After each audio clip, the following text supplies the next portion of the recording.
Loué et remercié soit le Seigneur de nous permettre de chanter ces précieux cantiques. Et nous avons chanté ici dans le dernier cantique que ton Sauveur, écoute ton Sauveur qui te convie, viens et vois au festin des noces de grâce, viens et vois. C'est une grâce particulière qui nous est faite, à toi et à moi, et à nous tous, qui nous est invités à ce puissant festin de noces. Eh bien, la plupart ne veulent pas venir. Nous lisons dans la Bible qu'il y avait tant d'excuses et je crois que c'est encore le cas de nos jours, qu'il y a tant d'excuses. Personne ne veut venir au banquet des noces de la grâce, mais nous savons qu'il y en aura quelques-uns et que nous aussi, nous voulons être là, ce jour-là, au festin des noces de l'agneau. Nous lisons une parole de Dieu tirée de la première épître à Timothée avant la prière.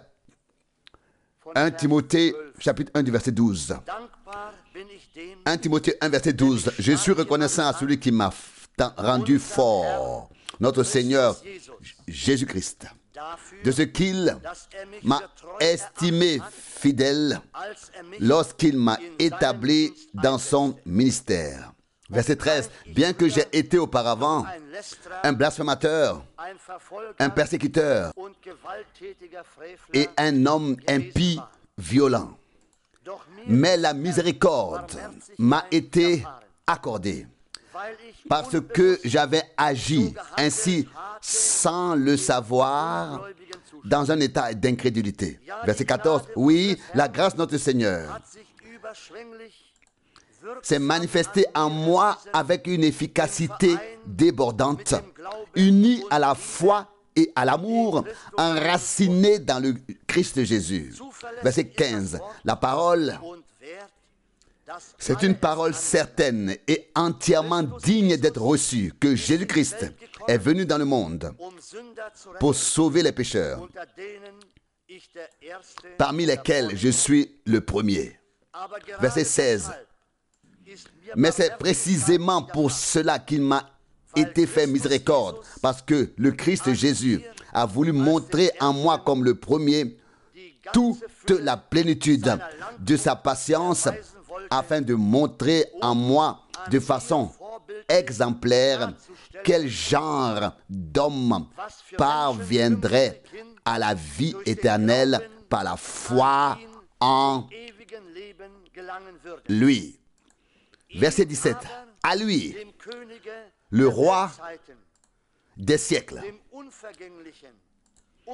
le Dieu incorruptible, invisible et unique, honneur et gloire dans toute éternité. Amen.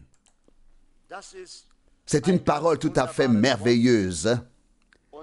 Et Paul, ce grand apôtre, ne pouvait prononcer que cela. Je suis reconnaissant à celui qui m'a rendu fort, notre Seigneur Jésus-Christ. Je voudrais dire qu'il aurait pu se glorifier de sa grandeur et de sa force. Il aurait pu se glorifier de son érudition, de sa connaissance et de tout ce qu'il avait appris. Mais quand le Christ lui est apparu, il n'a pu prononcer que ces paroles que nous venons de lire. Je suis reconnaissant à celui qui m'a rendu fort, notre Seigneur Jésus-Christ, de m'avoir jugé fidèle. Oui, ce n'est pas un homme qui l'a appelé. Aucun homme n'aurait peut-être réussi à l'appeler. Mais le Dieu vivant l'a appelé, bien-aimé. Le véritable lui est apparu et l'a pris à son service. Et je crois que nous pouvons voir en cet apôtre la toute-puissance de notre Dieu. Il peut transformer un homme. Il peut le changer pleinement. car il exprime ici ce qui était autrefois avec lui et qui lui est, et ce qui lui a été accordé maintenant par la grâce de Dieu. Chers frères et sœurs, et je me suis dit que nous aussi, nous devions peut-être réfléchir sur nous-mêmes, sur ce que nous étions autrefois, lorsque nous ne connaissions pas encore Dieu, lorsque nous étions encore loin de lui. Où étions-nous? Que faisions-nous? Qu'en était-il de nous, bien-aimés? Mais quand nous voyons la main puissante de Dieu, quand nous voyons la main du grand Sauveur qui nous a sauvés, nous aussi, qui nous a attirés à lui, nous a fait sortir hors de la boue du péché et qui a fait de nous son peuple, nous ne pouvons pas nous empêcher, chers frères et sœurs, de nous exclamer, de nous exclamer. Et cela par les mêmes paroles que celles que l'apôtre Paul prononce ici. Je suis reconnaissant à Dieu. Oui, à qui sommes-nous reconnaissants? Sommes-nous reconnaissants au véritable de nous avoir appelés? Lui, sommes-nous reconnaissants de nous avoir sauvés? Oh, je ne sais pas, mais notre frère a déjà dit que si nous ne remercions pas Dieu pour la parole et pour ce qui nous a été accordé par grâce, je ne vois pas qui pourrait le remercier. Nos cœurs devraient déborder et nos bouches devraient déborder pour lui apporter l'honneur, la louange et l'adoration, car il a aussi fait de grandes choses pour nous. Il s'est montré puissant en nous. Verset 14, oui, la grâce de notre Seigneur a été surabondante et efficace en moi. Oh, nous pouvons aussi dire cela. La grâce de Dieu s'est manifestée puissamment en moi. Et peux-tu le dire aussi? Nous devons pouvoir le dire. Au verset 14, la grâce de notre Seigneur s'est manifestée en moi avec une efficacité débordante, unie à la foi et à l'amour qui ont leur racine dans le Christ Jésus. Oui. Et ensuite il dit, verset 15, la parole est fiable et digne d'être reçue par tous. Louange et remerciements. Et je crois que nous avons entendu une parole si puissante au cours des 2 dernières heures que nous ne pouvons pas faire autrement que de l'accepter. Mais pas seulement dans les 2 dernières heures. Mais comme mon frère l'a dit déjà, Dieu n'a pas manqué de nous parler au cours des dernières années. Oh oui, comme c'est merveilleux. Nous pouvons en effet le dire. Et nous pouvons aussi dire que la parole de Dieu est fiable, est véritable. Il ne peut en être autrement. Elle est fiable. Verset 15. Fiable est la parole, digne d'être acceptée par tous. Christ Jésus est venu dans le monde pour sauver les pécheurs. Et nous pouvons dire ceci, nous aussi nous étions loin de Dieu et nous étions dans le péché et la transgression. Celui qui pense qu'il n'a pas péché et qui pense que je n'ai fait de mal à personne se trompe lui-même, bien-aimé. Mais l'Écriture dit que tout homme est pécheur par nature, qu'il est déjà né dans le péché. Mais louange et remerciements et grâce et action de grâce, car la grâce de notre Seigneur nous est apparue aussi. Verset 16. Mais c'est justement pour cela que la miséricorde m'a été accordée. Oui, nous aussi, nous ne pouvons que nous glorifier de cette grande grâce et miséricorde. Et nous pouvons remercier Dieu d'avoir pris soin de nous. Et pour cela, bien-aimés, nous voulons lui offrir cet après-midi aussi l'honneur et la louange et l'adoration. C'est à notre Dieu que nous voulons offrir l'honneur. Levons-nous et prions ensemble. Dieu fidèle, nous te remercions du fond de nos cœurs, encore une fois pour cette heure de grâce. Nous te remercions pour ta sainte et précieuse parole, infaillible parole de Dieu. Oui Seigneur, comme elles sont merveilleuses, toutes les paroles que ces hommes de Dieu ont exprimées. Elles sont encore valables de nos jours. Non, ta parole demeure, Seigneur, même si le ciel et la terre passent. Tu t'es révélé au tien, tu as pris qui tu voulais. Tu aurais pu prendre quelqu'un d'autre, mais tu t'es choisi Saul, tu lui es apparu sur le chemin de Damas. Tu l'as éclairé de ta lumière. Tu l'as illuminé au point qu'elle tombait de ses yeux comme des écailles. Oh Dieu fidèle, quelle grâce, quelle miséricorde lui a été accordée. Mais Seigneur, ce n'est pas seulement à lui que tu as accordé cette grâce, mais aussi à nous, Seigneur. Et c'est pourquoi nous glorifions de cette grâce et louons ta miséricorde qui nous a été accordée à nous aussi. En ce temps ultime et grave, tu nous as parlé, tu as envoyé un serviteur et un prophète. Tu as mis une parole sur le chandelier. Tu as révélé, Seigneur, ce qui était caché. Oh, que ton nom est glorieux. Nous ne pouvons pas nous empêcher de glorifier ton nom et de louer ta parole. Alléluia. Car la parole est fiable et digne d'être reçue par tous. Alléluia. Accorde-nous ta grâce, Seigneur, à chacun d'entre nous, afin que nous ne soyons pas contre ta parole. Lorsque ta parole nous parvient, peut-être parfois comme une épée, et qu'elle sépare certains d'entre nous, nous voulons nous aussi rendre grâce et louer ton nom. Seigneur, nous sommes si heureux d'être ton peuple et d'avoir pu répondre à l'appel que nous avons entendu. Adoration à ton nom, Dieu fidèle. Nous te prions cet après-midi de fortifier mon frère, de nous fortifier tous, de nous donner des paroles pour parler, des oreilles pour écouter et un cœur ouvert pour recevoir ce que tu as à nous dire. Dieu fidèle, nous te demandons dans l'humilité et l'abaissement devant toi, adoration à ton nom. Amen.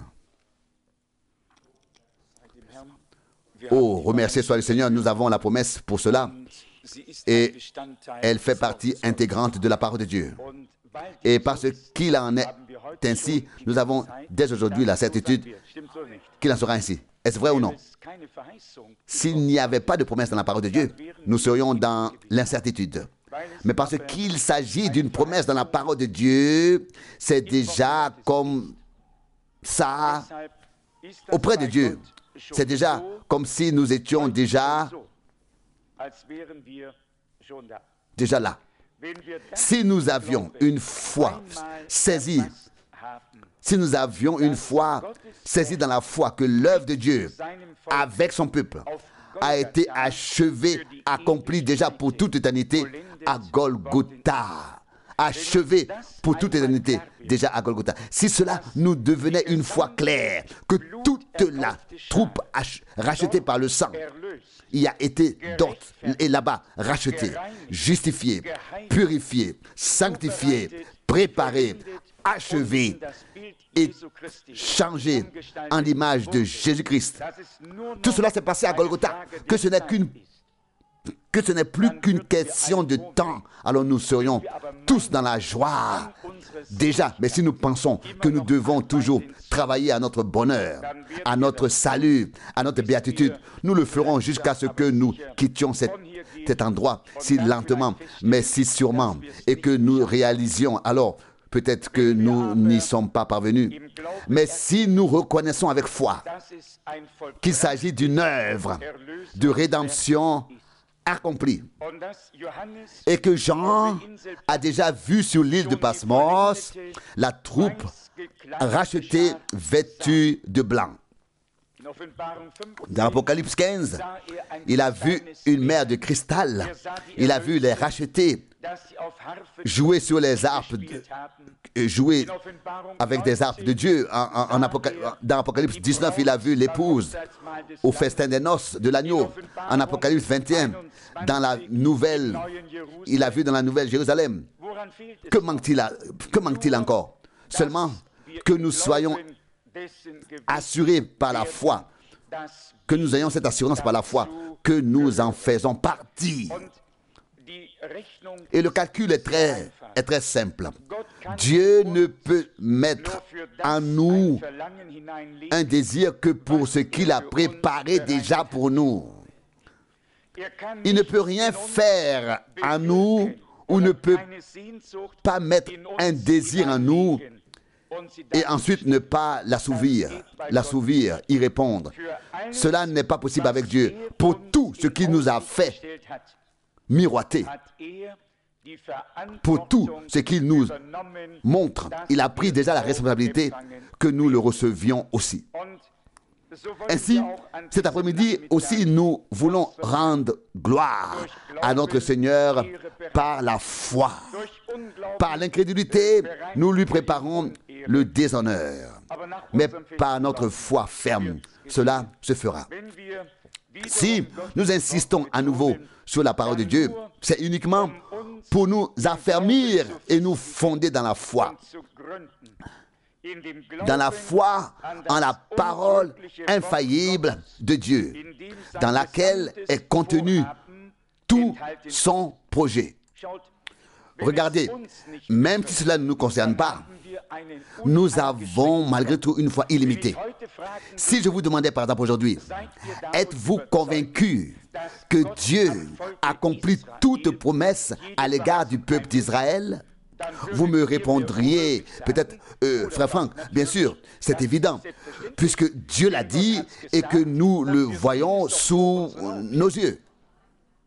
C'est vrai. Vous trouveriez peut-être même la question un peu stupide, posée dans l'incrédulité.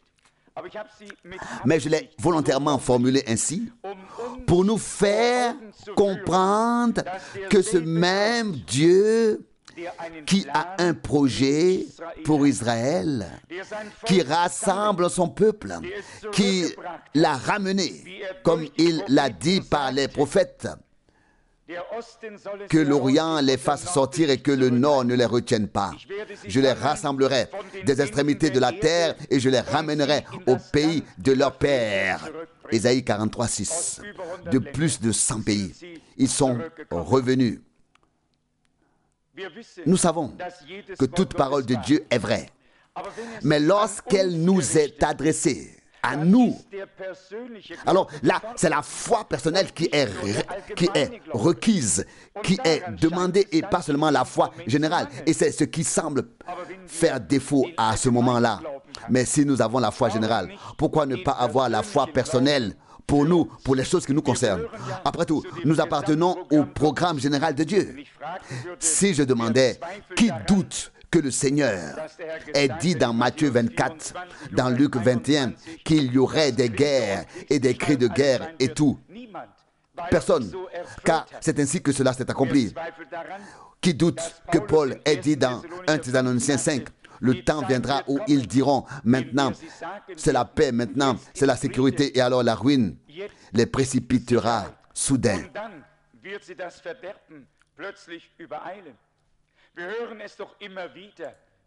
Nous ne cessons pourtant de l'entendre, paix, sécurité, paix, sécurité.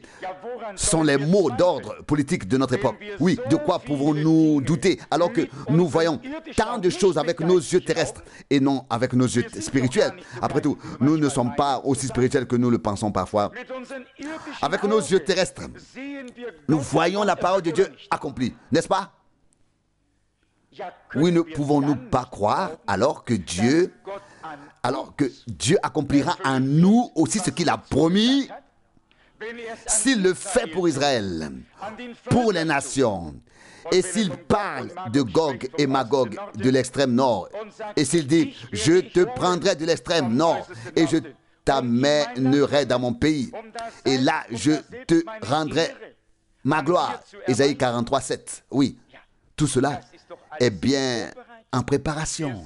Nous le voyons bien. Heureux celui qui peut croire après avoir vu. Même bienheureux celui qui peut croire avant de voir, car cela concerne ce que Dieu nous a promis. Je pense que toutes les choses que nous pouvons percevoir tout naturellement, mais qui ont tout de même été prononcées dans la parole de Dieu, devrait nous donner du courage, nous fortifier dans la foi, nous poser et poser un fondement clair sous les pieds de notre foi, de sorte qu'il ne puisse plus y avoir de va-et-vient. Au contraire, nous disons Dieu tient ses promesses. Pour le peuple d'Israël, pour tous les peuples, pour son Église, pour l'Église épouse, pour l'épouse, il accomplira chaque parole en temps voulu. Passons de la foi générale à la foi personnelle, à la foi pour les choses qui nous concernent directement. Croire que nous sommes personnellement, toi pour toi, moi pour moi, que nous avons été insérés dans le plan de Dieu. Et tout ce que Dieu fera encore en ce qui concerne son épouse ou l'Église épouse, c'est par grâce que nous en aurons pas. C'est par grâce que nous en aurons pas. Il y aurait beaucoup de choses, beaucoup à dire à ce sujet. J'espère que l'Esprit de Dieu nous transfigurera tout cela, nous révélera, nous montrera tout cela. Lorsque Frère Rousse a lu la parole de Paul, j'ai lu le chapitre 26 des Actes des Apôtres. J'ai ouvert chapitre 26. Voici ce qui est écrit au verset 18. Actes des Apôtres 26, verset 18. Tu leur ouvriras les yeux afin qu'ils se convertissent des ténèbres à la lumière et de la puissance de Satan à Dieu afin qu'ils obtiennent le pardon de leurs péchés et une part d'héritage parmi ceux qui ont été sanctifiés par la foi en moi. Par la foi en Jésus-Christ. Il est ici celui qui parle, celui qui agit, celui qui a parlé à Paul, ou Saul qui l'a fait Paul, et qui l'a ensuite établi dans son ministère. Il y a bien une parole dans la deuxième épître aux Corinthiens, au 4e chapitre. Il est écrit ici au verset 1 et 2. Au verset 1, pardon. 2 Corinthiens chapitre 4, verset 1. 2 Corinthiens 4, verset 1. C'est pourquoi, puisque nous avons à administrer ce ministère par suite de la miséricorde qui nous a été accordée, nous ne nous décourageons pas. Verset 2, mais nous avons renoncé à toute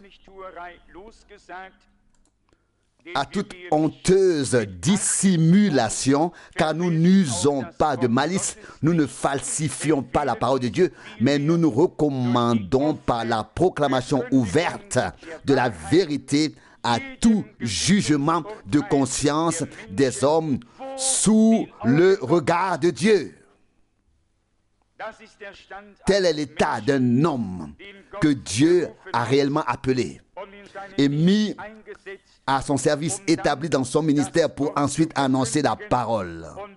Et comme nous l'avons lu ici, nous ne nous lassons pas, car la miséricorde de Dieu nous a été accordée et avec cette miséricorde, nous avons été établis dans le ministère.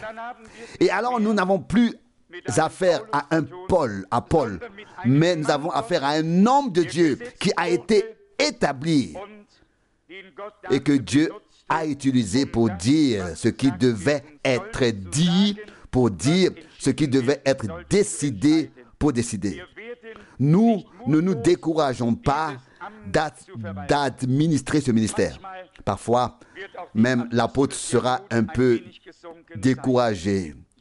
Tout le monde a besoin de réconfort, tout le monde a besoin, compris pour lui et surtout ceux qui sont en première ligne.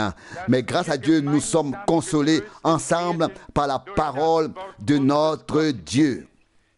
Nous nous redressons à partir de ce que Dieu nous a dit, car la parole ne nous abat pas.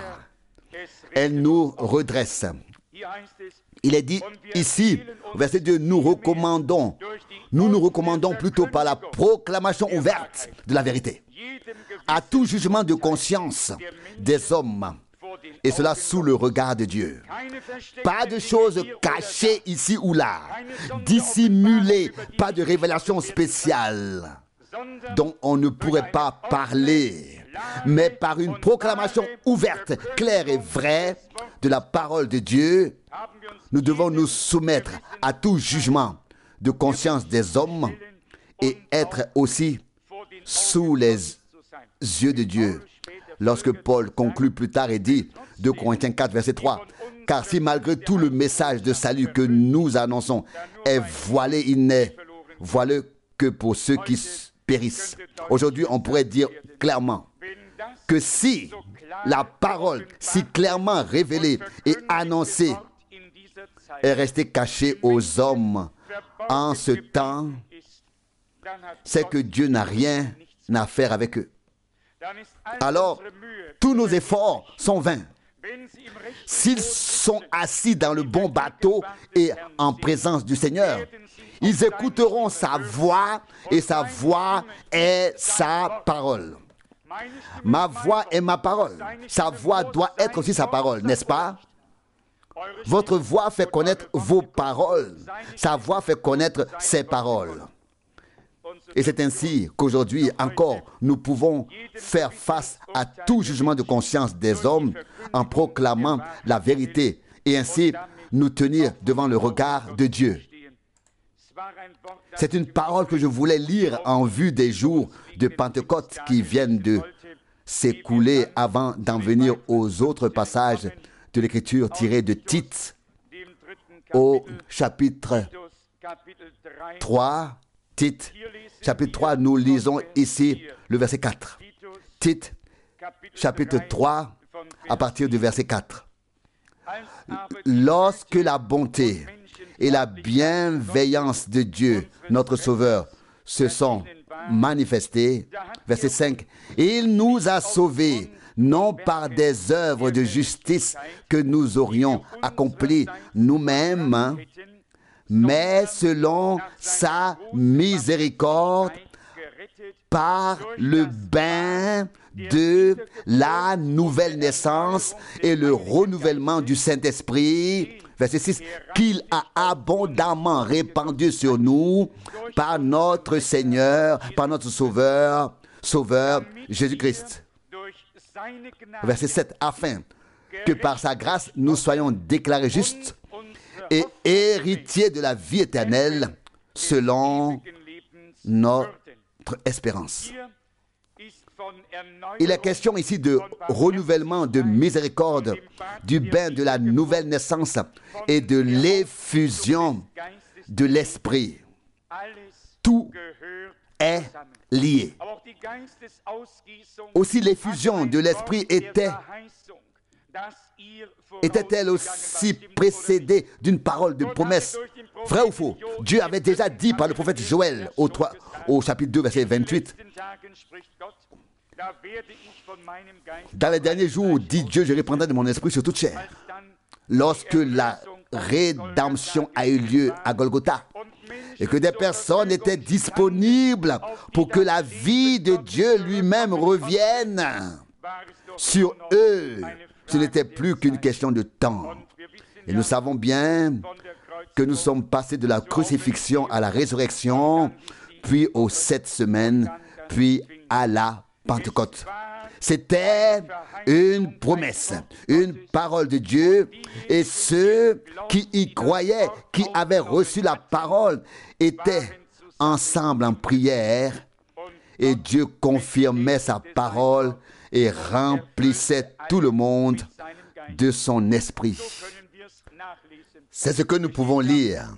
C'est écrit dans les Actes des Apôtres au chapitre 1, où le Seigneur l'a répété encore une fois et a dit ici, Actes des Apôtres chapitre 1, verset 4.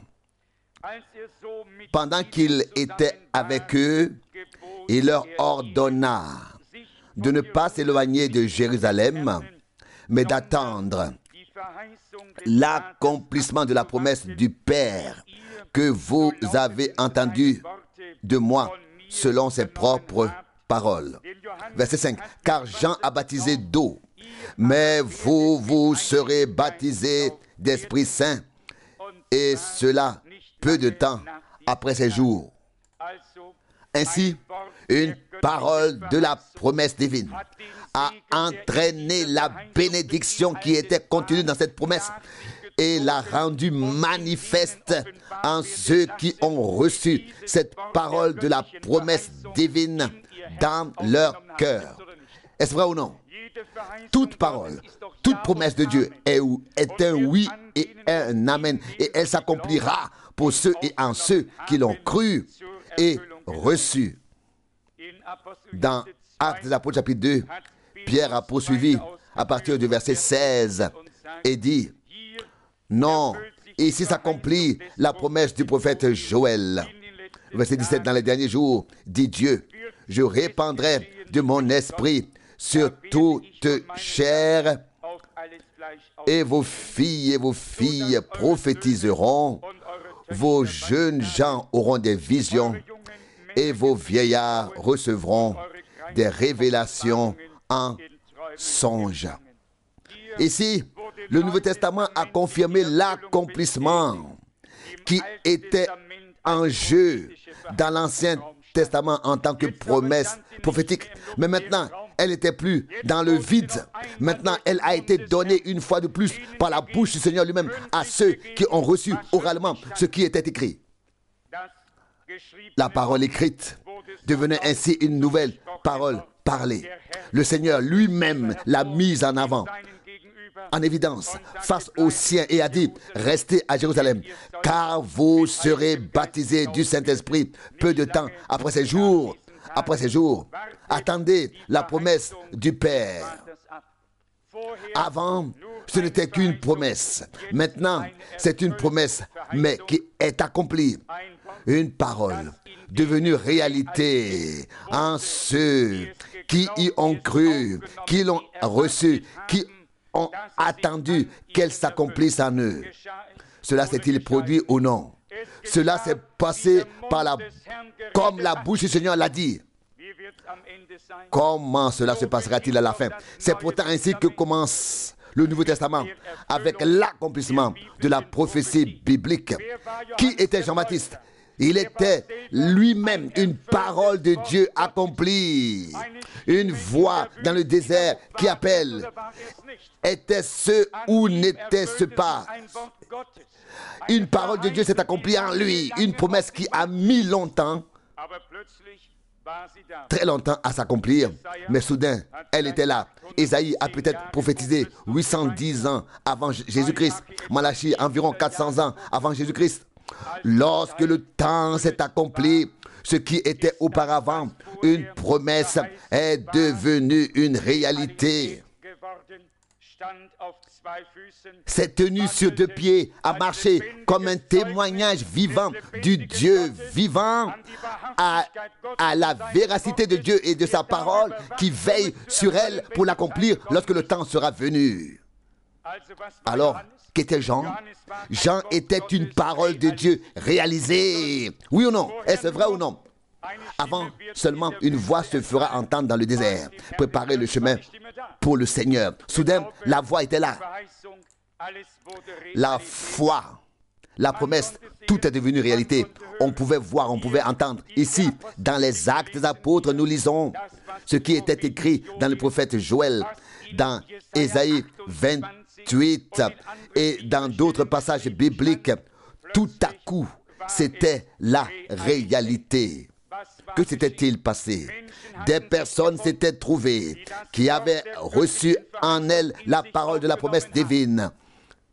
C'est à eux que le Seigneur avait adressé ces paroles.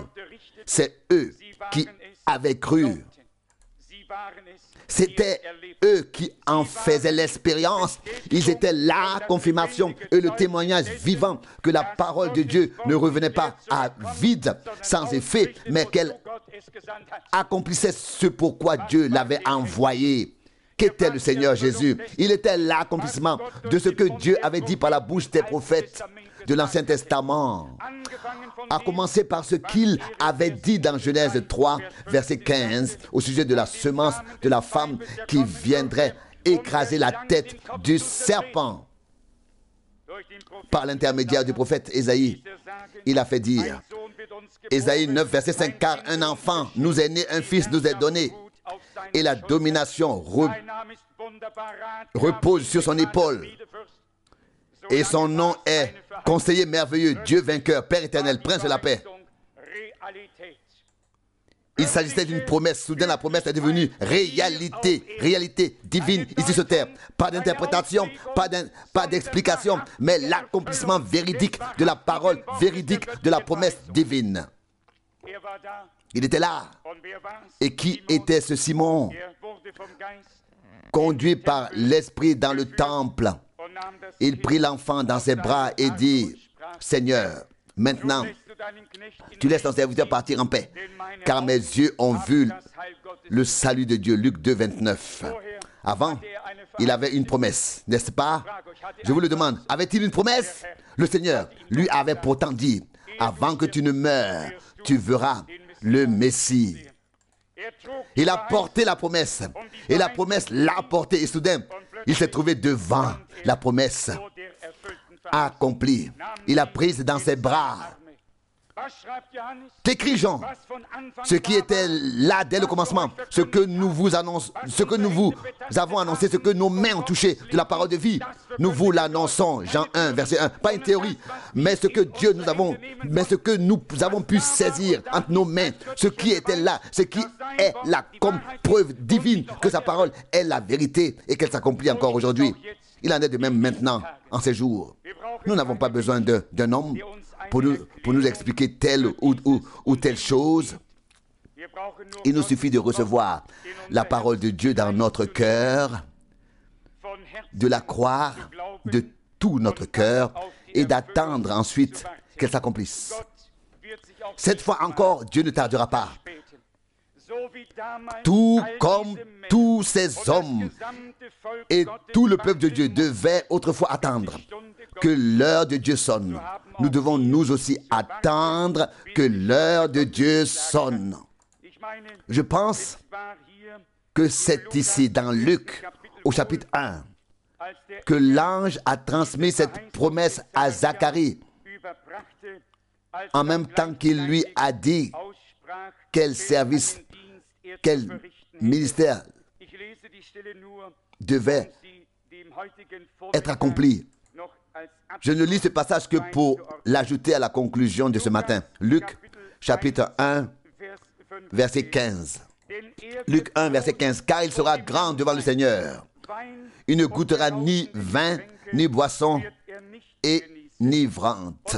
Et il sera rempli du Saint-Esprit dès sa naissance. Est-ce exact? Oui. Verset 16. Il ramènera beaucoup de fils d'Israël au Seigneur, leur Dieu. Verset 17. Et c'est lui qui marchera devant le Seigneur dans l'esprit et la puissance d'Élie pour ramener les cœurs des pères vers les enfants et pour amener les désobéissants aux dispositions des justes afin de créer un peuple bien préparé pour le Seigneur. C'est ce que l'ange a dit à Zacharie. Et vous connaissez l'histoire. Il a eu du mal à croire.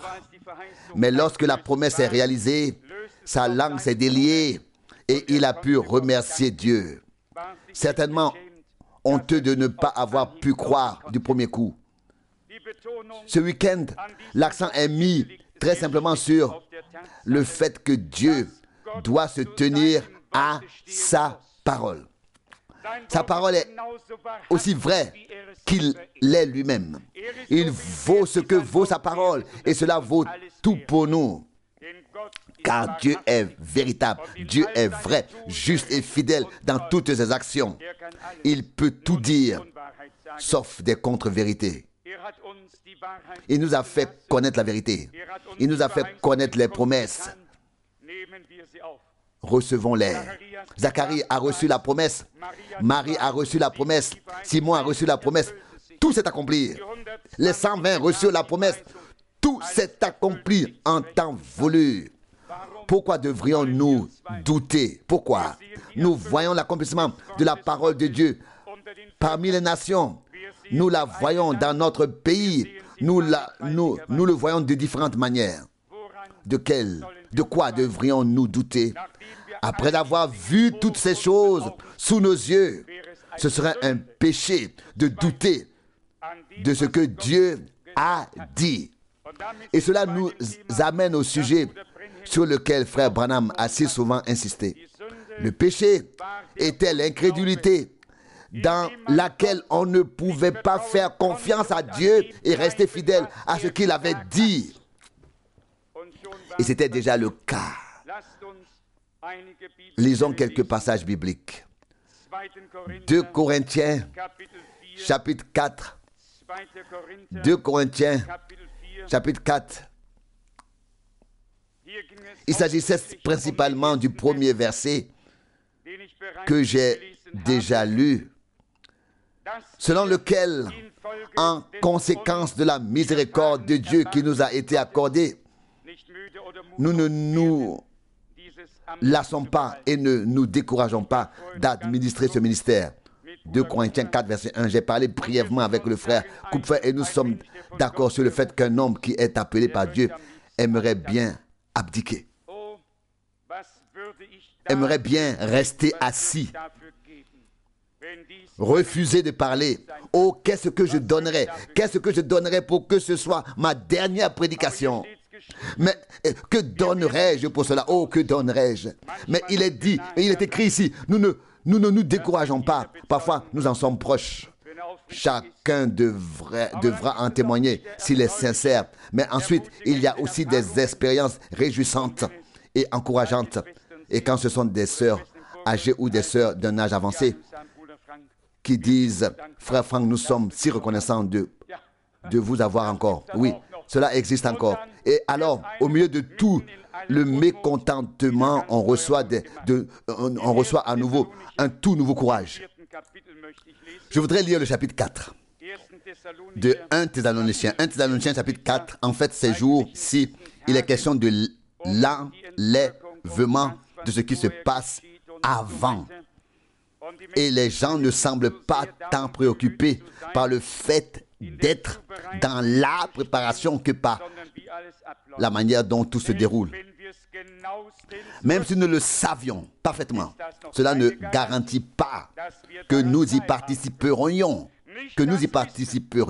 Ce n'est pas la connaissance d'une chose qui décide. Mais si nous voyons les conditions de la chose elle-même remplies en présence de Dieu, en nous, ici, dans 1 Thessaloniciens 4, cela me semble très très important au regard des différents enseignements que le temps de la grâce serait terminé et que le Seigneur a quitté le trône de la grâce et que la première phase de l'enlèvement est déjà derrière nous ou presque terminée. Mais nous voulons lire cela très lentement et clairement. 1 Thessaloniciens 4, versets 15 et 16. Verset 15. Car c'est ce que nous vous déclarons sur la base d'une parole du Seigneur. Nous les vivants qui resterons jusqu'au retour du Seigneur, nous ne dévancerons pas ceux qui se sont endormis. Et maintenant arrive le verset. Car le Seigneur lui-même, dès que son cri de réveil est prononcé. Ici, je m'arrête pour le moment. Le Seigneur reviendra dès que son cri de réveil est prononcé. Donc d'abord, il y a ici son cri de réveil.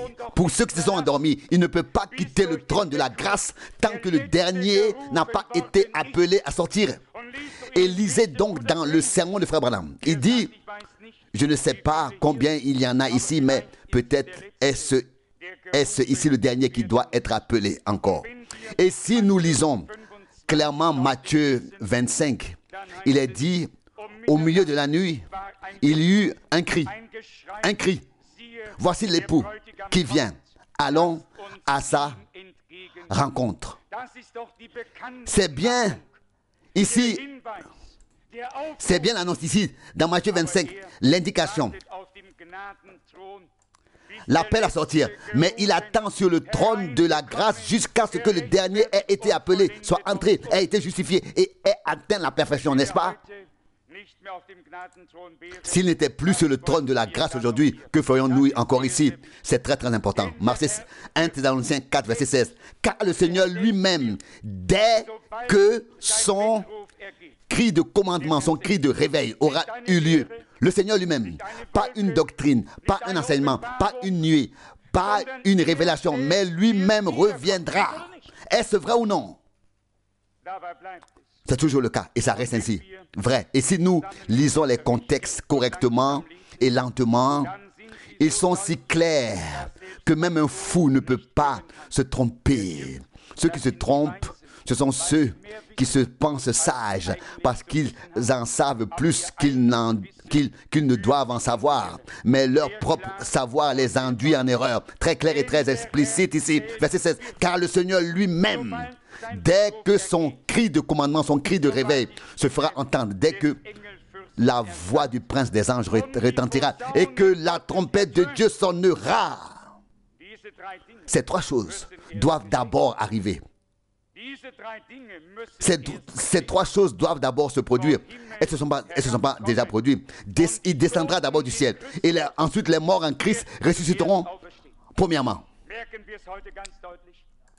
Le remarquons-nous clairement aujourd'hui, il n'y a pas d'erreur ici, il n'y a pas de tâtonnement. Il y a des déclarations claires dans la parole de Dieu. Et lorsque Paul dit, nous vous disons cela en vertu, sur la base d'une parole du Seigneur, cela me suffit. Je n'ai pas besoin d'une interprétation humaine. La parole du Seigneur me suffit.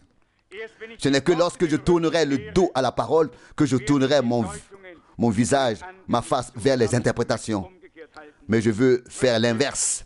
Je veux tourner le dos aux interprétations et prêter et donner l'oreille uniquement à la parole de Dieu. Car le Seigneur lui-même, alléluia, le Seigneur lui-même, dès que son cri de commandement, son cri de réveil retentira, dès que retentira la voix du prince des anges, et que la trompette de Dieu retentira, il descendra du ciel. Et les morts en Christ ressusciteront premièrement. C'est une parole de la promesse divine. Et nous la portons à nous jusqu'à ce que ces choses aient trouvé leur accomplissement. Ces trois choses qui sont énumérées ici dans le contexte de 1 Thessaloniciens 4 précèdent le retour direct de notre Seigneur. Il n'y a absolument rien à changer à cela. Vous pouvez le lire très clairement dans 1 Corinthiens au chapitre 15. Et là aussi, quiconque s'ouvre intérieurement devra dire Amen. Lorsque Paul écrit ici 1 Corinthiens 15, verset 51.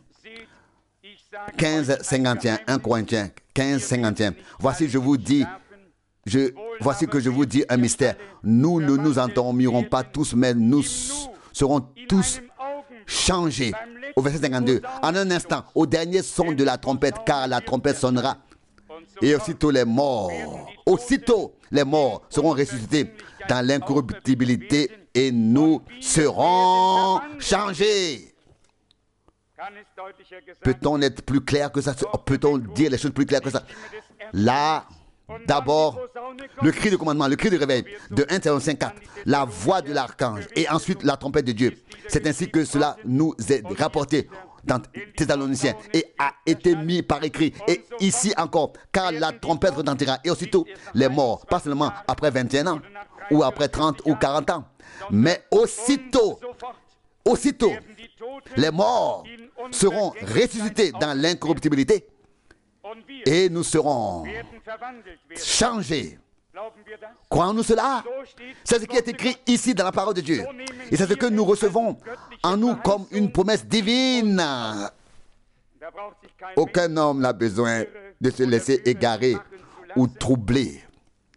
Dieu n'est responsable que de ce qu'il nous a promis dans sa parole. Toutes les promesses humaines conduisent à la déception. Et ceux qui y ont cru reviendront bredouilles. Mais celui qui a placé sa confiance en Dieu, celui qui place sa confiance en Dieu, je ne sais pas, vous ne pouvez pas tous mesurer cela. Je pense que vous ne pouvez pas le mesurer comme je dois personnellement le supporter, le subir quand on entend partout les interprétations et les enseignements les plus divers qu'il doit y avoir quelqu'un qui prend sa place sur la parole de Dieu. Ce n'est que justice, car Dieu ne peut pas tout livrer à la confusion. Il doit y avoir quelque part une direction divine, un appui divin, une chose à laquelle on peut s'accrocher à 100%. Et cela ne peut être que quelque chose de divin. Avant que je ne donne aux hommes un faux espoir, que Dieu me punisse et paralyse ma langue. Je veux tenir bon devant le Seigneur avec tous ceux qui ont cru en sa parole en cette époque. Je suis tout à fait franc à ce sujet. Si des personnes de différentes dénominations suivent leur propre voie et n'ont encore jamais reconnu la vérité, c'est certes aussi une douleur.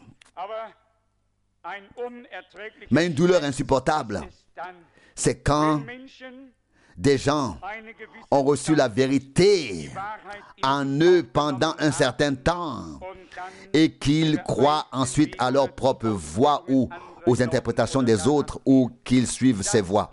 C'est une douleur qui devient insupportable. Que disait Paul? Restez attachés à la parole pour ma gloire en ce jour-là. Philippiens 2,16. Il voulait que l'Église soit maintenue dans la parole de Dieu. Qu'écrivait-il aux Corinthiens? Je crains que comme le serpent a séduit Ève, vos cœurs aussi ne soient séduits en ce qui concerne la vérité. 2 Corinthiens 11, 3. Qui connaît ce passage ici, tiré de 2 Corinthiens chapitre 11? Au verset 1, Paul écrit, 2 Corinthiens 11, verset 1. Si seulement vous pouviez accepter de moi un peu de folie, n'est-ce pas, tel que je le fais pour vous, car je suis jaloux de vous d'un zèle divin. Pas avec son propre zèle, mais avec un zèle divin. Puisque je vous ai fiancé à un seul homme, pour vous, afin de vous présenter au Christ comme une vierge pure.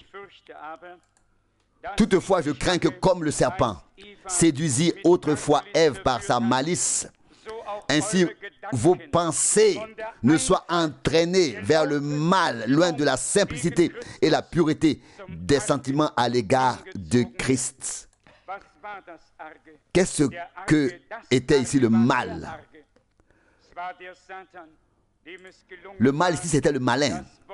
C'était lui. C'était Satan qui avait réussi à prendre la parole de Dieu et à lui donner sa propre interprétation, puis à la renvoyer à Ève. Paul a fait preuve d'un zèle divin. Il avait été établi par Dieu dans cette fonction. Il était conscient de sa responsabilité. Que lui restait-il à faire, sinon de porter l'œuvre de Dieu sur son cœur jour et nuit? Je suis zélé pour vous avec un zèle divin, mais je suis inquiet. Je crains que comme le serpent a séduit Ève par sa malice. Il y a des gens qui pensent que cela ne peut pas leur arriver.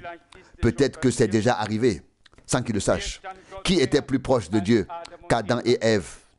Il y avait Adam, créé à l'image de Dieu en tant que fils.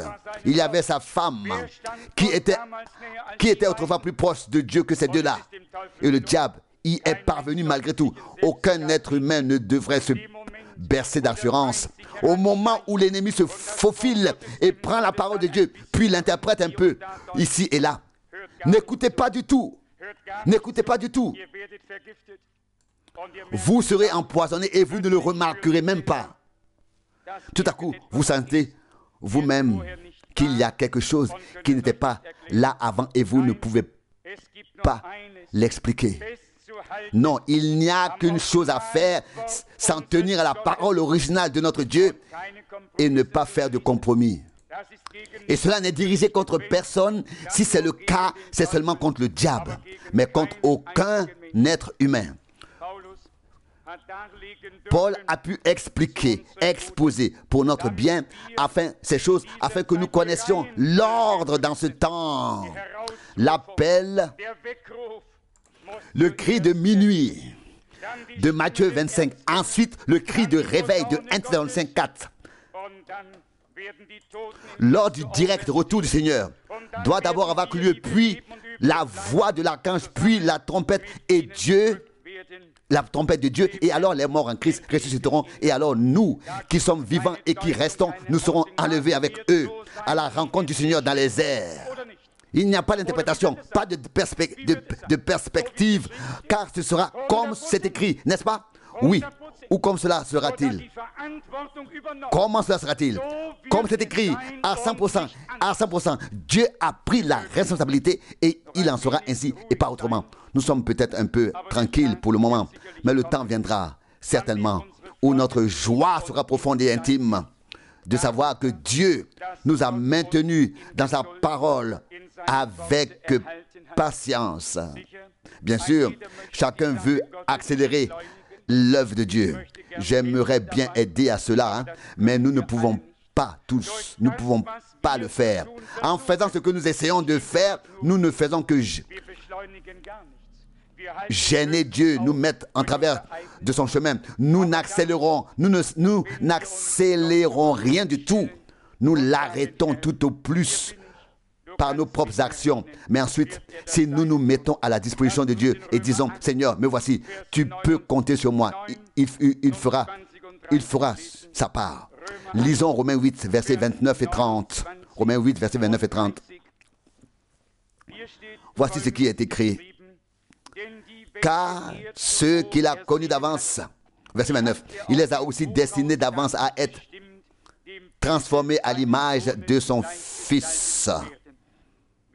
Qui peut dire amen à cela? C'est ce qui est écrit dans la parole de Dieu.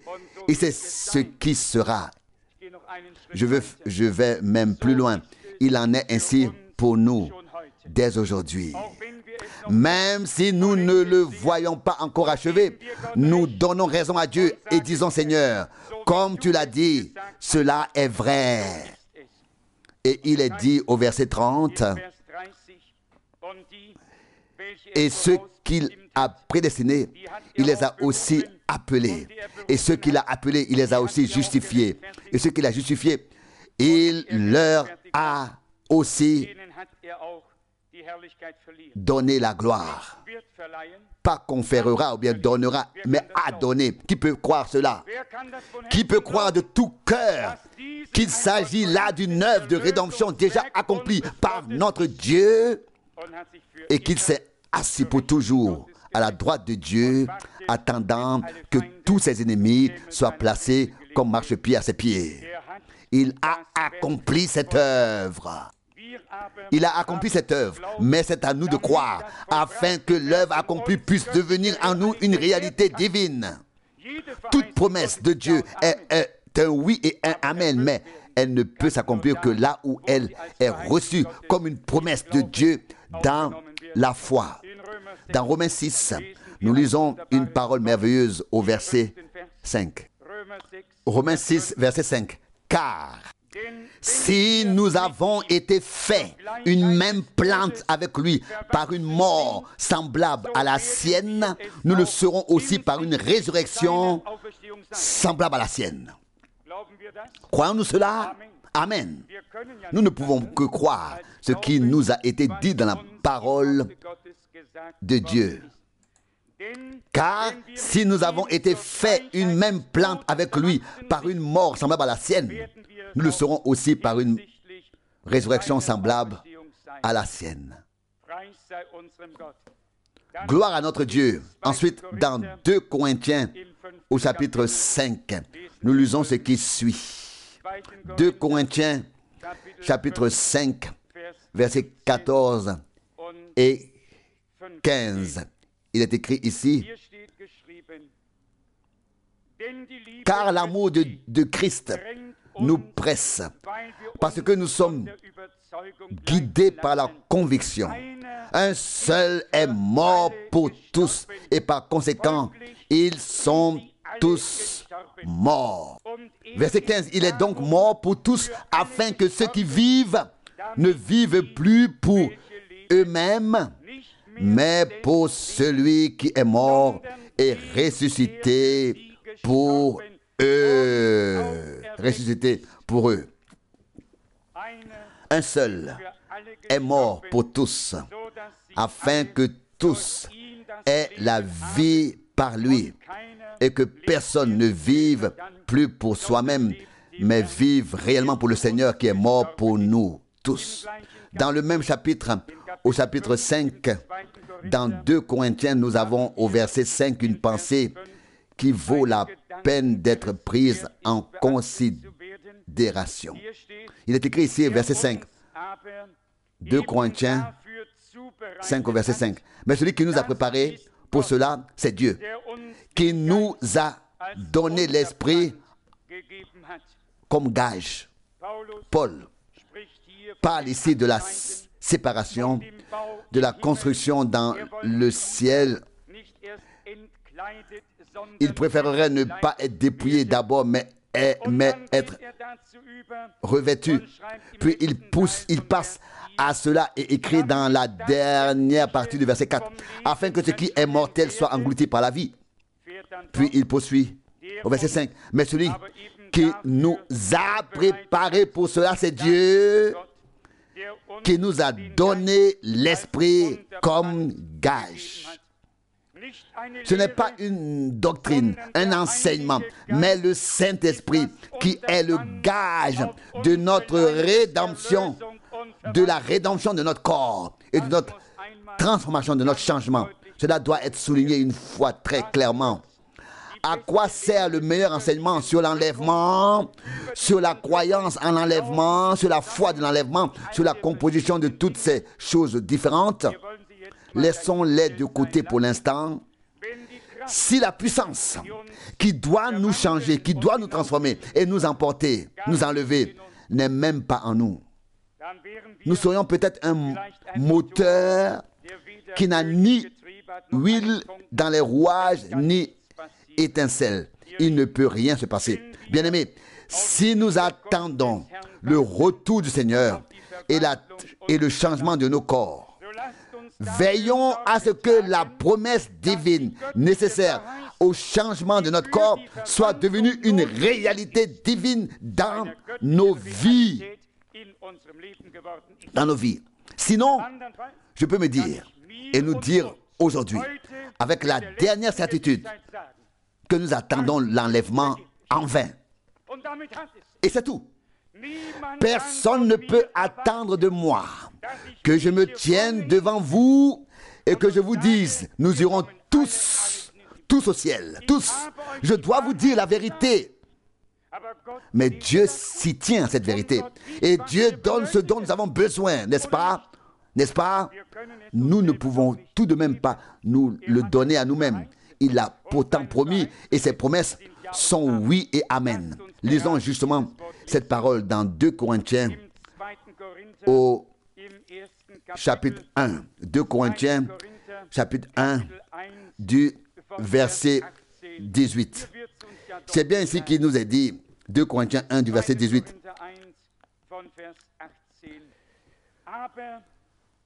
Mais Dieu est garant que notre parole qui vous est adressée n'est pas un oui ou un non. Vous voyez de quoi il s'agit? La parole prêchée par ces hommes de Dieu qui ont été mis au service, au ministère, n'était pas oui et non. Ce n'était pas va-et-vient. Non, c'était certain. C'était oui et amen. Et la même parole est aujourd'hui oui et amen. Et nous avons une adhésion intérieure à cette parole. Je lis encore une fois. Mais Dieu en est le garant. Vous savez ce qu'est un garant. On signe, on s'engage. S'il n'y a pas de paiement et de règlement, alors on est saisi. Se porter garant est la dernière chose qu'un homme devrait faire. Dieu pouvait se porter garant. Il s'est porté garant. Il s'est porté garant. Il a fait des promesses. Et nous les croyons. Nous les croyons. Nous les croyons. Les promesses et la parole de Dieu sont oui et sont amen. Et aucun de ceux qui lui font confiance ne sera confondu. Non. Toutes les choses qui restent à faire s'accompliront véritablement, aussi vrai que Dieu les a prononcées. Le dernier entrera et alors seulement la porte se fermera. Et alors seulement toutes les choses que nous attendons encore pourront se produire. Verset 18, 2 Corinthiens 1. Mais Dieu est garant que notre parole qui vous est adressée n'est pas un oui ou un non. Verset 19, car le Fils de Dieu, Jésus-Christ, qui a été prêché parmi vous par nous, c'est-à-dire par moi, Sylvain et Timothée, n'a pas non plus été oui et non. Certainement pas. Jésus-Christ n'a pas été oui et non. Il a été oui et amen. Et ainsi la parole de Dieu est oui et amen. Il est la parole faite chair. Et nous, si nous prétendons être l'épouse de la parole, nous devons croire chaque parole telle qu'elle est écrite. Jésus-Christ, le Fils de Dieu, n'était pas un oui et un non. Il était oui et amen. Il est encore aujourd'hui. Il est l'alpha et l'oméga. Il s'est porté garant de l'accomplissement de chacune de ses paroles envers son peuple. Et ensuite, il nous sera dit, ici, c'est en lui que s'est produit le oui. En lui est venu l'engagement, le oui. Dieu a dit oui en Christ. Dieu a dit oui à toi, à moi, à mon salut, au tien, à la réalisation de tout le plan de salut de Dieu. En Christ, Dieu a dit oui. En Christ, Dieu a dit amen. Avons-nous compris cela? L'œuvre de Dieu s'achève en ce dernier temps. Elle a commencé autrefois et elle s'achève en ce dernier temps. Le verset 20 dit, car pour toutes les promesses de Dieu, non pas pour mes promesses, non pas pour ce que les hommes ont à dire, mais car pour toutes les promesses de Dieu, le oui se trouve en lui. C'est pourquoi par lui, l'amen a également eu lieu pour la gloire de Dieu par nous. En Christ, Dieu a pu dire d'un seul coup les deux, le oui et l'amen. Il a pu à la fois donner le oui et le amen, donc la promesse et la réalisation. Et s'est placé au centre en se portant garant. Il savait que tout irait bien. Avec Dieu, tout va bien. Parfois, nous regardons les choses et nous demandons que va-t-il en résulter. Ne vous inquiétez pas. Tout ce que Dieu fait est parfaitement accompli. En Christ, Dieu a dit oui. En Christ, Dieu a dit amen. Mais à travers nous, nous sommes inclus. Pas sans nous. D'où ces deux paroles ici. Je relis le verset 20. Verset 20, car pour toutes les promesses de Dieu, c'est en lui que se trouve le oui. C'est donc aussi par lui que l'amen a été donné pour la gloire de Dieu par nous. En effet, en donnant son corps, il s'est racheté une église qui forme maintenant son corps. Et nous sommes membres de ce corps du Seigneur et il en est la tête. Il en est le chef. En lui, le oui et l'amen ont tous deux été donnés pour la gloire de Dieu par nous. Le verset 21 dit ceci. Celui qui nous a fondés fermement sur Christ avec vous et qui nous a oints, c'est Dieu. Celui qui nous a aussi marqués de son sceau et qui nous a donné l'Esprit comme gage dans nos cœurs. Quelle parole puissante! Oh, quelle parole puissante! Je ne me reposerai pas plus tôt. Et je veux aller plus loin. Dieu ne pourra pas se reposer avec son peuple. Et il ne pourra pas non plus nous enlever avant que ces passages bibliques ne soient devenus une réalité divine en chacun de nous. Beaucoup sont loin du Saint-Esprit réellement dans ce temps. Cela ne fait aucun doute. Mais qui est scellé? Est scellé seulement ce qui demeurera éternellement, subsistera éternellement. Comme nous l'avons entendu dans la prédication de Frère Branham, lorsqu'une chose est ordonnée et que tout est en ordre, le sceau est haut apposé et la chose est en sécurité et ne doit pas être touchée jusqu'à ce qu'elle atteigne sa destination, son but. Aujourd'hui, les gens sont croyants. Demain, ils ne le seront plus. Aujourd'hui, ils marchent. Demain, ils sont assis. On ne sait pas où l'on en est avec eux. Une personne qui a le sceau de Dieu, permettez-moi de dire cela encore une fois, ici très clairement. Verset 21. Mais celui qui nous a solidement fondés, nous et vous, sur le Christ et qui nous a oints, c'est Dieu. Verset 22. Celui qui nous a aussi marqués de son sceau et qui nous a donné l'Esprit comme gage dans nos cœurs. Où est-ce que Dieu imposera-t-il son sceau? Imprimera-t-il son sceau? Sur ce qu'il y a de divin en nous, là où il a pu produire la vie nouvelle par le sang, par la parole et par l'esprit, là aura lieu un scellement divin, du divin en nous. Ce n'est pas seulement une onction, mais le sceau de Dieu qui sera imprimé sur nous comme un gage. Comme un gage. Il y a encore le passage de l'Épître aux Romains qui en témoigne clairement, à savoir Romains 8, verset 11. Il est écrit: « Et si l'esprit de celui qui a ressuscité Jésus d'entre les morts habite en vous, celui qui a ressuscité Christ d'entre les morts rendra aussi la vie à vos corps mortels par son esprit qui habite en vous. » Non pas par un enseignement, non pas par ce qui est déclaré comme une révélation, non pas par une connaissance, mais il rendra la vie à vos corps mortels par son esprit qui habite en vous.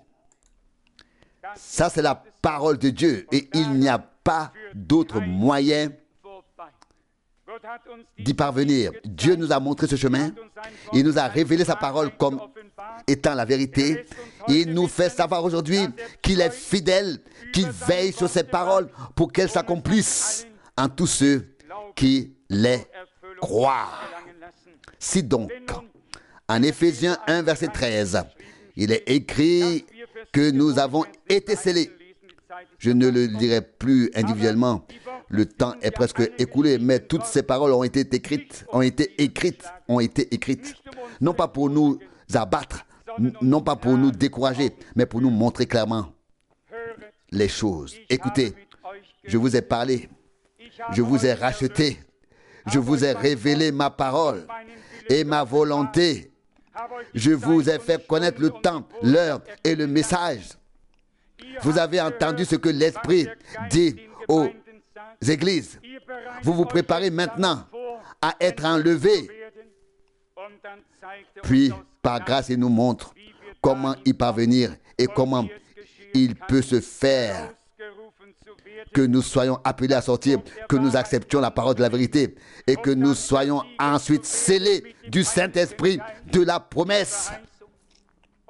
Et alors, quand cette heure sonnera, la puissance de Dieu nous transformera tous. Dieu envoie toujours sa parole et son esprit. Il envoie les deux en même temps. D'abord sa parole, puis son esprit, pour faire de sa parole une réalité divine. C'est ce dont nous avons besoin, ce dont tu as besoin, ce dont j'ai besoin. Et laissez-moi vous dire, non pas avec légèreté, mais avec une profonde conviction. Ce même Dieu qui veillait sur tous ceux qui faisaient partie de son grand conseil de salut pour porter la parole de la promesse divine. Et soudain, la puissance du Saint-Esprit est venue sur eux. Et que s'est-il passé? Ils virent la parole comme une promesse accomplie devant leurs yeux et eurent part à ce que Dieu avait fait. Nous ne nous faisons pas de soucis. Nous croyons la parole et nous croyons aussi que Dieu donne son esprit, sa puissance, son sceau à cette parole. Et nous croyons que c'est sa puissance qui nous changera, qui nous transformera de ces corps mortels et nous fera passer dans l'immortalité. De même que tous les autres n'ont pas entendu en vain, nous n'attendons pas non plus en vain. Lorsque l'appel à sortir aura été achevé, la pluie de l'arrière-saison tombera comme un coup de tonnerre sur tous les premiers-nés avant que la moisson ne soit faite. Et alors le cœur sera plein de rire et la langue pleine de gloire. Dieu ne nous sera pas redevable pour toutes les promesses, y compris celle de transformer nos corps mortels et de les rendre vivants. Dieu nous a déjà donné en Christ le oui et l'amen en même temps. De quoi devrions-nous nous inquiéter? Seulement d'une chose, Seigneur, fais-moi participer à cela. Garde-moi dans ta grâce, dans ton amour, dans ta parole, dans ton obéissance. Fais-moi suivre ton chemin jusqu'à ce que je passe de la foi à la vue de ces choses. Seigneur, donne-moi ta puissance qui me transformera ensuite et me fera décoller de la terre. Oui, il doit y avoir une puissance qui nous sommes une chose abondamment lourde pour Dieu, n'est-ce pas? Il doit y avoir une grande et forte puissance en nous. Ce n'est pas nous qui l'apportons, c'est Dieu qui nous l'offre. Résumons cela très brièvement. Dans ce livre saint de la Bible, la sainte et précieuse parole de Dieu, tout ce qui devait arriver dans le plan de salut de Dieu a été écrit. Nous qui vivons en ces jours, croyons les promesses de la promesse de Dieu pour ces jours. Nous qui participerons à la transformation et à l'enlèvement promis dans la Bible, croyons les paroles de la promesse maintenant qui sont nécessaires pour participer à la transformation et à l'enlèvement, n'est-ce pas? Bien sûr, elles s'adressent à nous et ne peuvent être réalisées que si nous y croyons. Et la foi entraîne en effet une action de Dieu, à savoir la réalisation de la promesse divine qui nous a été faite. Et aussi certain que le Seigneur dit, je vous enverrai un prophète avant que arrive le jour grand et terrible et redoutable pour ramener nos cœurs en harmonie avec la parole de Dieu, pour les accorder à nouveau, pour les ramener dans l'harmonie divine. Aussi certain que nous avons un espoir né légitime, une espérance légitime d'en faire partie, parce que nous avons entendu maintenant l'appel. Le cri de Matthieu 25, voici l'époux qui vient, préparez-vous à sa rencontre.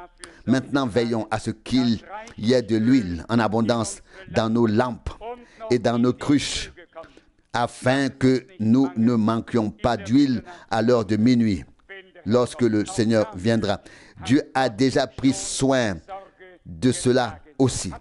Souhaitez-vous que Dieu nous remplisse tous, de la sorte qu'il nous remplisse une fois, pour toutes, de telle sorte, pour toutes, une fois pour toutes, de telle sorte qu'il y ait une inondation spirituelle, une inondation, que les gouttes de la grâce tombent envoient les fleuves au Dieu, comme on le chante, oui, qu'il y ait encore une inondation spirituelle, que l'Esprit de Dieu, comme si les cieux se déchiraient, descende encore une fois sur le peuple de Dieu. Oui, une inondation. Que dit donc Zacharie 10, verset 1? Demandez au Seigneur de la pluie au temps de la arrière saison et de la pluie de l'avant-saison. C'est le Seigneur qui crée les nuages d'orage et les donne donne des pluies torrentielles. Aujourd'hui encore, c'est lui, celui qui a donné la pluie de l'avant-saison, c'est le même qui donne celle de la pré-saison, de l'arrière-saison. Chaque chose en son temps. La parole précède et l'Esprit la rend vivante.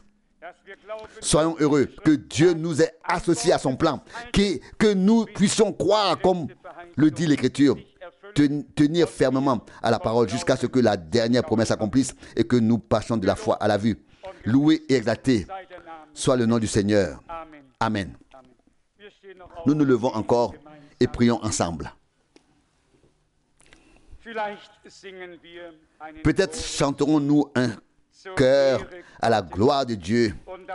Puis je voudrais demander que nous joignions ensemble à la prière, que nous remercions notre Dieu pour sa parole, pour sa grâce, pour tout ce qu'il va faire maintenant en nous et finalement à travers nous, par nous.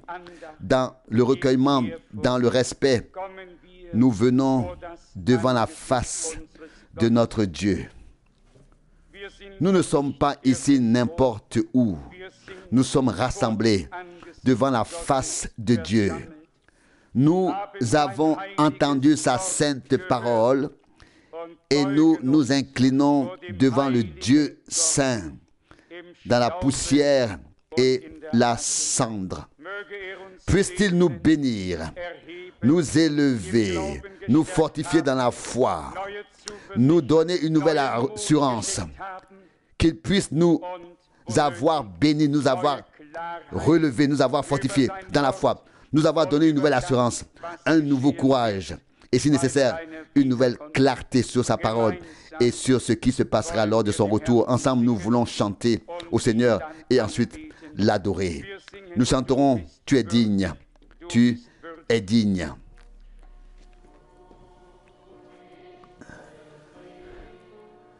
Tu es digne, tu es digne, tu es digne au Seigneur.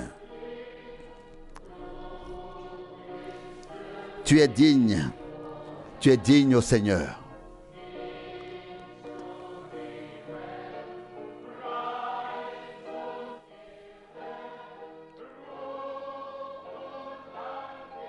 Gloire et adoration, tu es digne. Tu es digne au Seigneur.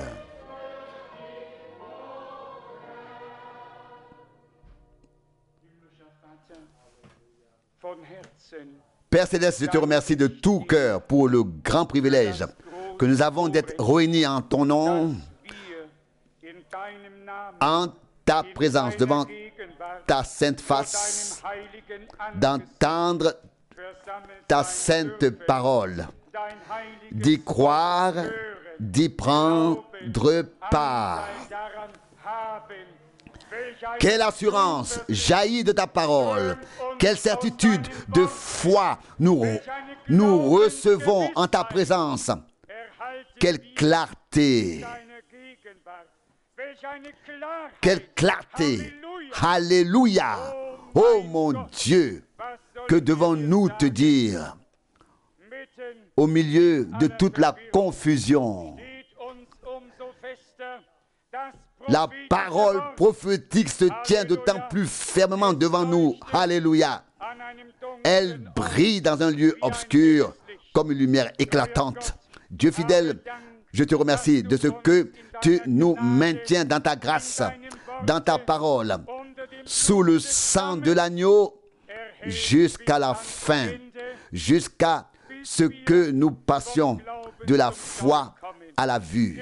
Seigneur bien-aimé, par le dernier appel, par le cri de réveil, par le message, tu as mis devant nos yeux, dans nos cœurs, toutes les promesses qui sont encore à venir.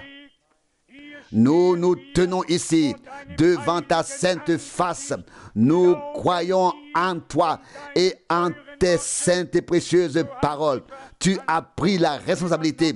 Tu es devenu le garant de la nouvelle alliance. Alléluia.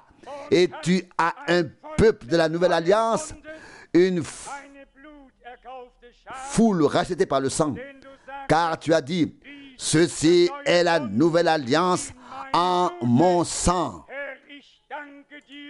Seigneur, je te remercie pour Golgotha. Je te remercie d'être ressuscité, d'avoir ôté le pouvoir de la mort, d'avoir vaincu l'enfer et Satan, d'avoir mis en lumière une nouvelle vie éternelle. Une nouvelle vie éternelle. Alléluia à ton nom merveilleux. Ce ne sont pas des enseignements, c'est la réalité divine. Alléluia.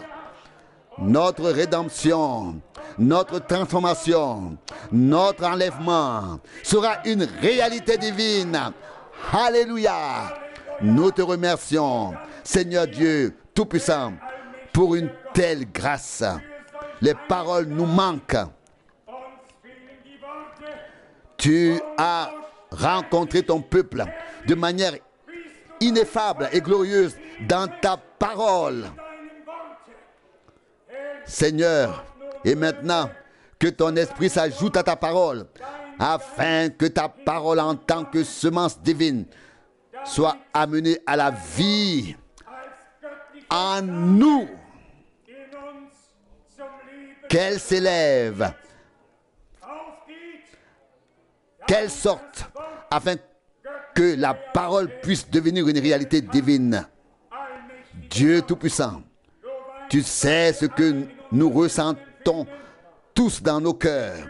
D'un côté, nous nous sentons les plus indignes, les moins valables.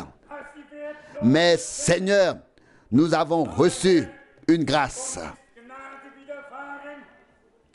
Et cette grâce, nous nous en glorifions et nous t'en remercions. Toi, Seigneur, bien-aimé, tiens tes mains transpercées et protectrices sur ta troupe rachetée par ton sang.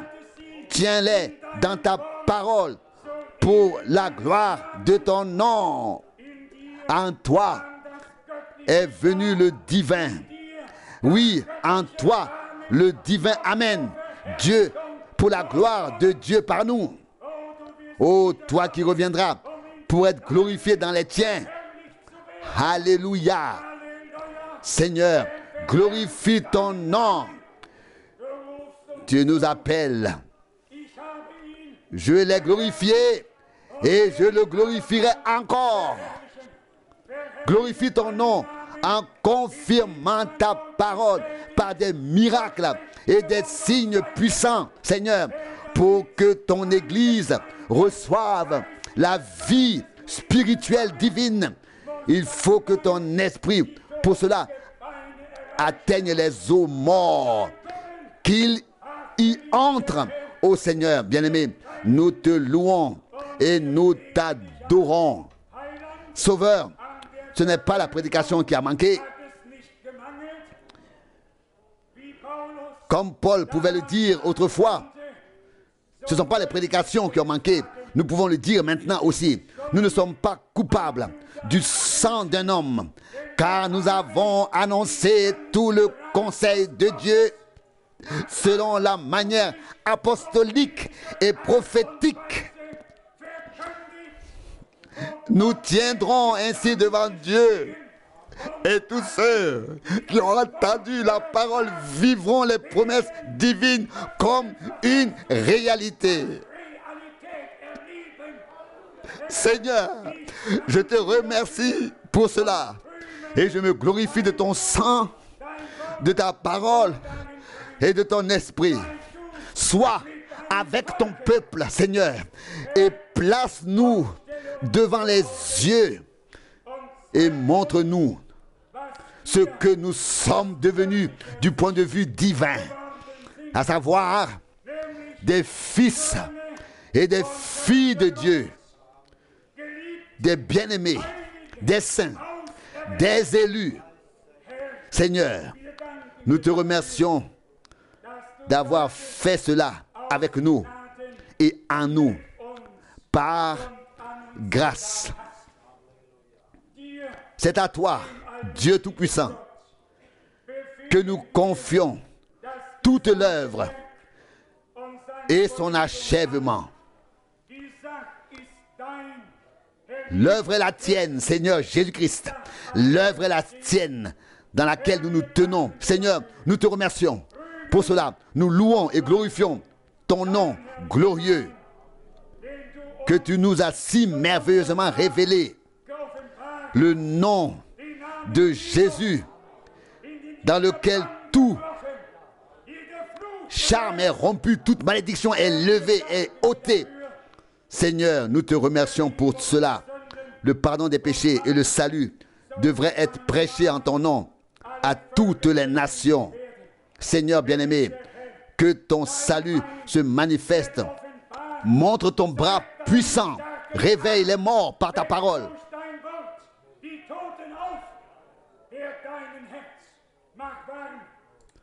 Rapproche-nous de ton cœur. Réchauffe-nous, Seigneur, que nos cœurs brûlent tandis que tu nous parles. Je te remercie pour ta sainte et précieuse parole. Elle ne peut pas être plus claire.